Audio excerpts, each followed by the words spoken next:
Hello বন্ধুরা, welcome back to my channel. চলে এসেছি তোমাদের সামনে আবার একটা নতুন ভিডিও নিয়ে।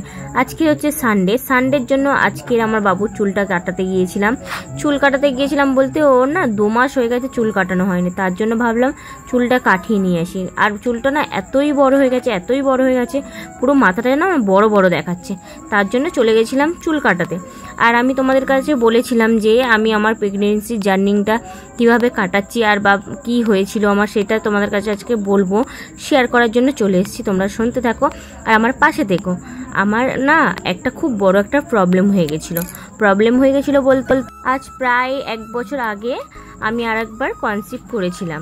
সেই কনসিভটা করার পরে আমি মানে মোটামুটি ঠিকঠাকই ছিলাম, খুব সুস্থ সবলই ছিলাম, কোনো অস্বস্তি ছিল না, শরীর সুস্থ, মানে সব কিছুই সুস্থ ছিল, কোনো মানে শরীরে কোনো অসুবিধা আমার ছিল না। আর আমার ছেলে দেখছো দেখতে দেখতে বড় হয়ে গেছে। আমার ছেলে আজ হয়ে গেল 9 বছর, কারণ ভেবেছিলাম যে ছেলে হয়ে গেছে আর বাচ্চা নেব না, আর যেহেতু ছেলে হয়ে গেছে আর নেওয়ার কোনো প্ল্যানই ছিল না। তারপর ভাবলাম একটা টাকা তো হয় না, কারণ সবাই বলে একই কথা যে একটা আছে তো কী হয়েছে, আর একটা নিয়ে নে। তার জন্য 1 বছর আগে আমি আবার একবার কনসিভ করেছিলাম। করার পরে আমার একটা বড় সড়ো একটা দুর্ঘটনা হয়ে যায়। দুর্ঘটনাটা এমনভাবেই হয়ে যায়, আমি ভাবতে পারিনি যে আমার জীবনে এত বড় একটা মানে কি বলবো তোমাদের, এত বড় একটা ঘটনা ঘটে গেছে বলার মতন না। সেটা হচ্ছে দেখো, যখন আমি 1 বছর আগে যখন আমি কনসিভ করেছিলাম তখন আমার 6 মাস না 5 মাস হয়ে গিয়েছিল। 5 মাস হয়ে যাওয়ার পরে কি করে যে কি হলো জানি না, কিভাবে যে কি হয়ে গেল, আমার মিসক্যারেজ হয়ে গেছিলো। মিসক্যারেজটা হয়ে যাওয়ার পর না খুবই ভেঙে পড়েছিলাম। আমি বলি নেব না করছিলাম, আবার নিলাম। তার জন্য কি দোনো করে নিলাম বলে কি আমার আজকের এরম বড় ক্ষতি হলো?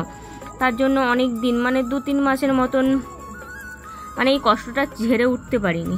যেহেতু দ্বিতীয়বারের মতন যে মা হচ্ছিলাম, তাই না অনেকে খুশি ছিল, খুব খুব খুব খুশি ছিল।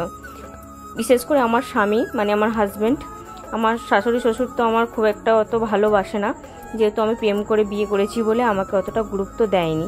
তবুও এই কথাটা শুনে ওরাও খুশি হয়েছিল যে আর একটা ঘরে বাচ্চা আসবে। যেহেতু আমার ঘরে না একটাই বাচ্চা বলতে কি বলতো, আমার ঘরে ভাসুর যা সবই আছে, কিন্তু তাদের হয়নি। তাদের 10 বছর হয়ে গেলে এখনও একটাও বাচ্চা কাচ্চা হয়নি। তার জন্য আমি ভাবলাম আমার একটা হয়ে গেলে খুব ভালো হয়, যেহেতু আমি নিতে চাই বলতে কি বলতো, আমার ছেলেটা অনেকটাই বড় হয়ে গেছে, খেলার সাথী পাবে, তার জন্য আমি একটা নিতে চাই।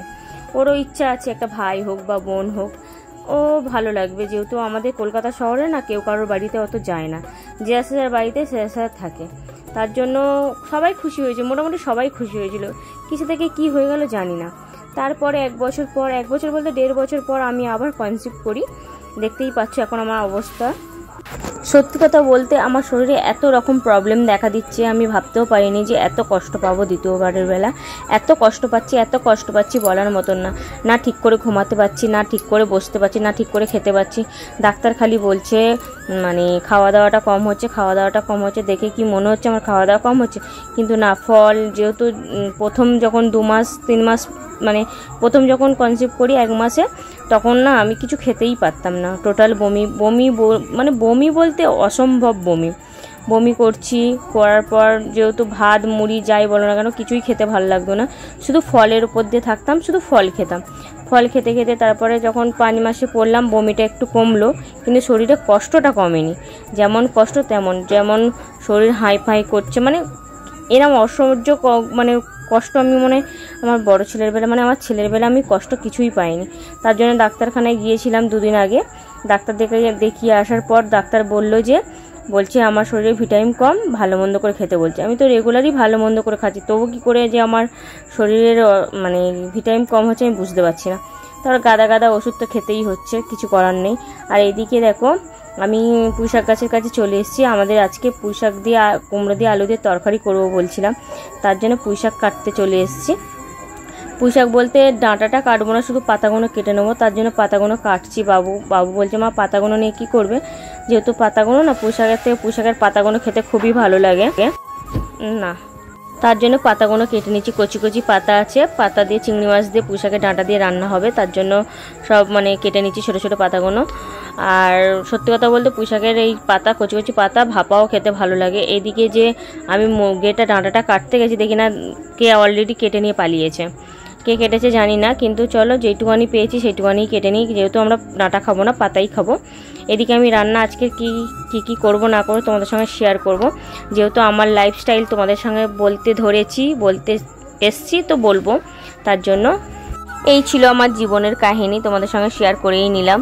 আর কি হচ্ছে না হচ্ছে সেটাও তোমাদের সঙ্গে শেয়ার করব, যেহেতু একদিন ভালো থাকি দুদিন অসুস্থ থাকি, একদিন ভালো থাকি দুদিন অসুস্থ থাকি, তার জন্য খুব একটা ব্লগ দিতে পারছি না। ভাবি যে রেগুলার তোমাদের ব্লগ দেব, শেয়ার করব, সেটাও করতে পারছি না। এইদিকে দেখো আমার কাজকর্ম মানে কেটে কুটো হাফ জিনিস গুছিয়ে নিয়েছি, এবার হাফ জিনিস গুছিয়ে রেখে বাজারের দিকে যাব। যেহেতু বাজার অলরেডি মানে অল্প করা হয়েছে, পুরোটা করা হয়নি, যেহেতু আমি যাইনি বলে আমার বড়মশাই একলা গিয়েছিল, যতটুকু পেরেছে ততটুকুই বাজার করে নিয়ে এসছে। এদিকে আমি পোশাক পাতাগুলো সুন্দর করে ধুয়ে নিলাম, যেহেতু বাইরের দিকে থাকে তো কেমন একটা পোকামাকড় হয়ে গেছিলো। আর এইদিকে যে ডিম সিদ্ধটা আগে খেলাম দেখলে বসে বসে, সেটা এখন তোমাদের সঙ্গে শেয়ার করতে পারছি, যেহেতু প্রতিদিন সকালবেলা করে 2টো করে ডিম সিদ্ধ আমাকে খেতে হয়। দুধটা খেতে পারি না, কারণ দুধ খেলে অ্যাসিড করে, তার জন্য দুধটা খাই না, প্রতিদিন কিন্তু ডিম সিদ্ধটা খাই। আর এইদিকে আমার পরিবারের সঙ্গে নেই, পাশে নেই, কিছু করার নেই, আমাকে আমার মতন করে গুছিয়ে নিতে হবে।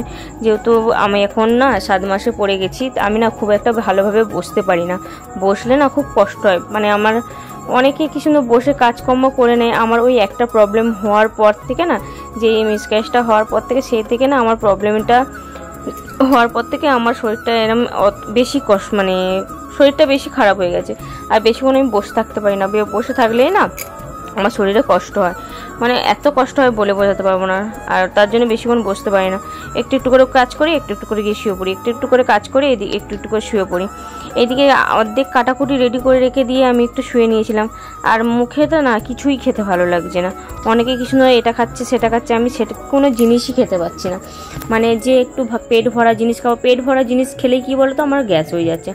7 মাসের প্রেগনেন্স আমি এখন, কিন্তু আমার তো এখন পরিবারের কাছে থাকা উচিত, কিন্তু আমি পরিবারের কাছে থাকতে পারছি না। কেন বলো তো, আমার পরিবারের কাছে থাকলে আমার ছেলের পড়াশোনাটা নষ্ট হয়ে যাবে। এদিকে আমি ক্যামেরা করছি দেখে আমার দেখো বরমশাই চলে এসছে আমার পাশে, বলছে দাও আমি ক্যামেরা ধরে দিচ্ছি। আমি ধরতে লাগবে না, তুমি রাখো আমি করে নিচ্ছি। কী বলো তো, একলা একলা ক্যামেরা ধরে ভিডিও করতে গেলে খুব অস্বস্তি হয়। আর এদিকে আমি অনেকটাই মানে একদিন করে সুস্থ থাকে, যেহেতু বলি আজকে আমি সুস্থ আছি, তার জন্য আমি অনেক কিছু রান্না করছি। শাক ভাজা করব, কুমড়ো আলু তরকারি করবো, মানে শাক ভাজা বলতে ওই পুঁই শাকের পাতা দিয়ে কুমড়ো দিয়ে আলু দিয়ে তরকারি, এদিকে উচ্ছে ডাল, মাংসর তরকারি, অনেক রকমের রান্না করব। চলো আমার অর্ধেক রান্না হয়ে গেছে। এদিকে কার কার মুরগির ঠ্যাং খেতে ভালো লাগে বলো। এদিকে দেখো আমি মুরগির ঠ্যাং নিয়ে চলে এসেছি, মাংস কষা নিয়ে। আমি মানে এটা খুব খেতে ভালোবাসি, এটা মানে এটা খাওয়ার জন্য লোকের কাছে কথাও শুনতে হয়েছে, তার জন্য মানে অনেক রকম কথা শুনতে হয়েছে, কিন্তু কার কার পছন্দ আছে ছাল ঠ্যাং, কার কার পছন্দ। আমাদের বাড়ির তো সবার পছন্দ, যেহেতু আমার বরেরও পছন্দ, আমারও পছন্দ, আমার ছেলেরও পছন্দ।